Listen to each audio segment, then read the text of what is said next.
हाँ, बड़ी दुख की बात है यार कि किसान ने पेट भरने खातर तो खेत में मेहनत करनी पड़ा है और अपनी मांगा न मनाने खातर सड़कों पर संघर्ष करना पड़ा है। ईब भी 400 दिन तो ऊपर हो गए आंदोलन न चले न, लेकिन कोई भी सरकार का नुमाइंदा या फिर सरकार उनकी सुनने के लिए सहमत नहीं हो रही है। आप इसने किसका रूप दें कि एक स्पेसिफिक कोई स्पेशल पार्टी कोई इसको दोष देश का है या देश का स्ट्रक्चर ही है? भाई देखो, जो मांग है वह मांग तो फिलहाल जो सत्ता में बैठे उन तय कर रहे हैं किसान। तो आंदोलन अगर उनकी मांगों को लेके न है और जो मांग पूरी कर सका है तो फिलहाल तो दोष सुनेगा जो मांग पूरी नहीं कर रहे हैं। लेकिन अगर पूरा स्ट्रक्चर की बात करा, पूरी व्यवस्था की बात करा, तो फिर बहुत बड़ी व्यवस्था में गड़बड़ है, वो पूरी गड़बड़ सुधारनी पड़े। लेकिन फिलहाल किसान आंदोलन जो कर रहे हैं वो अपनी एमएसपी की गारंटी के लिए कर रहे हैं। लखीमपुर खीरी में जो मतलब वो होया था, किसानों को कुचल दिया गया था, उसके हत्यारे की गिरफ्तारी के लिए या फिर उन किसानों को न्याय दिलाने की बात कर रहे हैं। तो जो किसान अपने मुद्दे लेके न हरियाणा के बॉर्डर पर बैठे हैं, वो बैठे हैं केंद्र सरकार से मांग कर रहे हैं, तो केंद्र सरकार उसके लिए दोषी है। अच्छा, अपने देश में दिल्ली तक जाने के लिए वो बैठे हैं और उधर बैरिकेडिंग लगा दिया हरियाणा पंजाब के बॉर्डर पर, खनौरी बॉर्डर पर। उनको दिल्ली नहीं जाने दे रहे, वहां पर रास्ता रोक के रख रखा है। ऐसा क्यों है कि एक और ने तो कहा जाए कि अपना देश प्रजातंत्र देश है, लोकतंत्र देश है, तो फिर लोकतंत्र तो बचा ही नहीं। जिस हिसाब से किसान की हालत आप ही देखने लग रहे हैं कि अन्नदाता जो है वो पूरे देश का पेट भर रहा है। जो कोई घर बैठा नो खाक में तो कह दे कि मैं तो रोटी खांदा ही नहीं, मैं तो ब्रेड खाऊं, तो ब्रेड भी तो उसी से तैयार हो रही है। कोई कह दे कि मैं तो बिस्कुट खाऊं या फिर मैंने मैगी नूडल्स खा लिए, मैंने पिज्जा बर्गर खा लिए, तो मैं भी तो किसान तैयार कर रहा है। ठीक है कि उन पे कंपनियां ने कब्जा कर लिया, अनाज पे धीरे धीरे और कब्जा करने लग रहे हैं, तो ये प्रोडक्ट तैयार हो कि ना आपके रसोई तक पहुंच रहे हैं, जो आपने बीमार कर रहे हैं, और फिर आप बीमार होके ना हॉस्पिटल में जा रहे हो, फिर हॉस्पिटल की दवाई लेके दोबारा बीमार हो रहे हो। ये तो पूरा एक सर्कल बन रहा है। लेकिन दुख की बात यह है कि किसान जो है पेट भर रहा देश का और उसको दिल्ली नहीं आने दिया जा रहा, तो फिर लोकतंत्र कहां बचा? अच्छा, एक बार तो बचा ही नहीं। फिर एक बार दर्शकों ने बताओगे कि जो 3 कृषि कानून है वो है क्या असल में? क्या कानून तो वो जो पहले लागू हो रहे थे उनके खिलाफ आंदोलन चला था, वो कानून लागू नहीं हुए। लेकिन धीरे धीरे जो खेती में निजीकरण होने लग रहा है, असल में लड़ाई जमीन को बचाने की है, असल में लड़ाई खेती को बचाने की लागू नहीं हुई। जो बीज खराब करा जाने लग रहा है, जो पेस्टिसाइड डाल डाल के ना धरती को खराब करा जाने लग रहा है, या फिर किसान पर सरेंडर करवा जाने लग रहा है कि भाई खेती में कुछ नहीं रखा।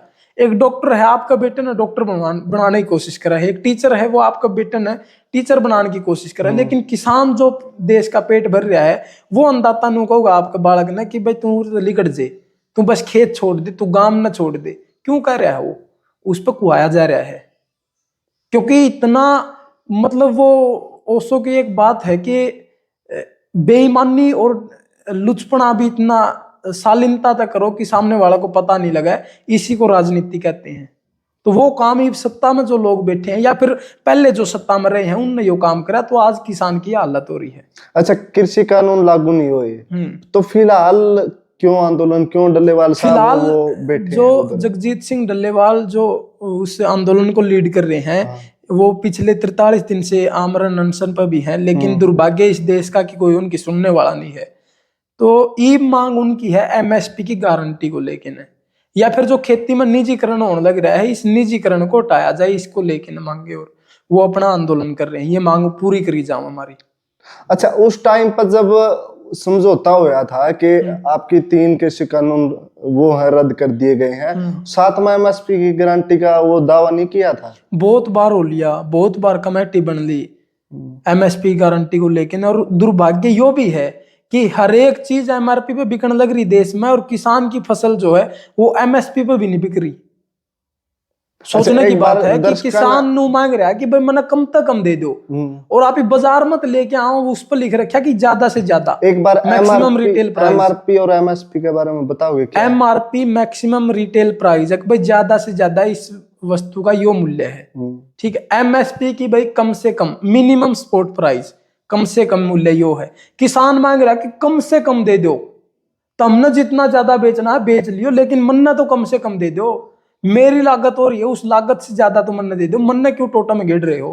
अच्छा, मतलब एक मूल्य निर्धारित हाँ, कर एक दो मूल्य निर्धारित कर दो कि भाई यो मूल्य है, इससे कम कोई खरीद नहीं होगी, बस इतनी गारंटी दे दो। लेकिन वो गारंटी भी नहीं मिल रही है। तो फिलहाल खरीद किस बेस पर करी जाओ, किस तरीके तक खरीद मंडी में करी जाए? खरीद तो होने नहीं लग रही, निजीकरण होने लग रहा है मंडियों में। होने तो लग धीरे रहा है, धीरे लेकिन- सरकारी खरीद बंद होने लग रही है। अच्छा, ईब भी धान की जितनी भी खरीद हुई है, लगभग 50% 60% जो वो कंपनियों ने खरीद करी है। वो प्राइवेट किस बेस पर करें? प्राइवेट डीलर अपनी मनमर्जी तो खरीद कर रहे हैं, कोई रेट फिक्स नहीं कोई है? रेट फिक्स नहीं है। मॉइस्चर का पैमाना इतना बढ़ा रखा है कि भाई इतना कम मॉइस्चर होना चाहिए, जो कि असंभव के समान है। उसमें नमी देखी उसमें जाए। नमी देख देख के ना वो करे हैं। ये जिस तरह सरसों का मान लिया कि भाई 10 मॉइस्चर वाली सरसों जो है वो स्टॉक करी जा सके, लेकिन डीलर कह रहा है कि 7 मॉइस्चर होना चाहिए। और 3 पॉइंट मॉइस्चर को कम करने के लिए किसान और मंडी में बैठा रहा है। इसके बारे बाट में- देखे जाओ कि इसके बाबू बारे फसल में- बेचने जा रहा है। इसके बारे में मंडी वालों को हिदायत नहीं दी जाती कि भाई 10 का पैमाना निर्धारित है, 10 से नीचे वो 10 का नहीं, जानबूझ के नहीं हो रहा है, नहीं 10 मॉइस्चर है तो जानबूझ के नहीं ये सब हो रहा है। और ये इसलिए हो रहा है कि कोई सुनने वाला नहीं किसान की, किसान से खेती को छुड़ा जाने लग रहा है। अच्छा, हाँ, अगर भारत कृषि प्रधान देश अच्छा है। एक बात और देखो, इसमें इस अखबार में एक बड़ी कमाल की खबर छप रही है। कमाल की तो क्या है, बड़ी दुखद खबर है यार, और इस पर हर एक युवा ने सोच लेना चाहिए। ये खबर जो छपी है, इसमें डॉक्टरों ने दावा कर दिया कि दोबारा डल्लेवाल के सभी अंग 100% काम नहीं कर पाएंगे। यानी एक 80 साल का बुजुर्ग किसान नेता सड़क पर बैठ के ना आमरण अनशन कर रहा है पिछले 43 दिन तक, जिसका पूरा शरीर जवाब दे गया है, जिसके सारे अंग डैमेज हो गए हैं, लेकिन फिर भी कोई देश में सुनने वाला नहीं है। और युवाओं को लगा दिया सोशल मीडिया पे, चैट जीपीटी पे, इंस्टाग्राम की रीलों पे। यो दुर्भाग्य है देश का कि हम जिस किसान का खान लग रहे हैं, आज उस किसान की कोई सुनने वाला नहीं है, और हम अपने घर में चुपचाप बैठे हैं, कोई आवाज तक नहीं उठा रहे उसको लेके ने। तो ये सोचने वाली बात है कि क्या जरूरत पड़ी एक 80 साल के इस किसान नेता को कि इसने अपने पूरे शरीर के साथ इतना बड़ा रिस्क ले लिया। 80 साल की उम्र है, कैंसर के मरीज हैं, और 43 दिन से आमरण अनशन पर बैठे हैं। इनका लीवर डैमेज हो गया है, इनकी किडनी डैमेज हो गई, इनके फेफड़े डैमेज हो गए हैं, सरकार की तरफ से 100% खराब हो गए। 100% मतलब कभी काम नहीं कर पाएंगे, खराब जिस दिन हो जाएंगे उस दिन तो कुछ रहना है नहीं। लेकिन ये 100% अब कभी भी काम नहीं कर पाएंगे। अच्छा, इसके बारे में सरकार की तरफ से कोई प्रतिक्रिया आई कोई है? नहीं, प्रतिक्रिया एक और आई है, ये आप देख लो। ये प्रतिक्रिया भी आपको दिखा दूं। डल्लेवाल से सुप्रीम कोर्ट की हाई पावर कमेटी मिली, कहा जल्द देंगे रिपोर्ट। अब तक मतलब रिपोर्ट नहीं दे पाए हैं। नीचे क्या लिख रखा है? पूरी खबर पढ़ लो कमेटी आप अगर। चेयरमैन ने हाथ जोड़कर नमस्कार किया। 42वें दिन भी जारी है डल्लेवाल का अनशन। अच्छा, आज 43वां दिन चल रहा है, ये कल की खबर है। आज 43वां दिन इनके अनशन का चल रहा है। तो अखबार की हेडलाइन सिर्फ इतनी आ रही है, पूरे अखबार पर अगर आप देखोगे तो आपको बड़ी बड़ी कंपनियों की मार्केटिंग मिल जाएगी।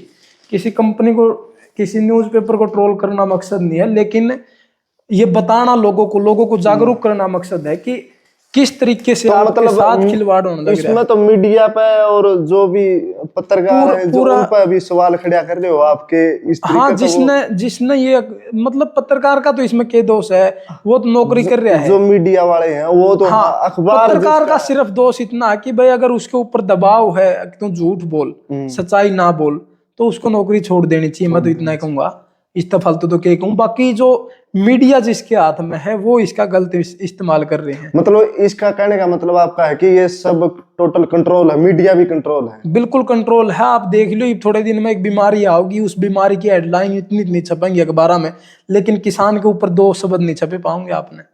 ये दुर्भाग्य है देश का। बीमारी का पहले ही पता चल गया? हाँ, बीमारी का पहले पता चल गया इन्हें। इब्बे आओगी थोड़े दिन में, देख लियो आप।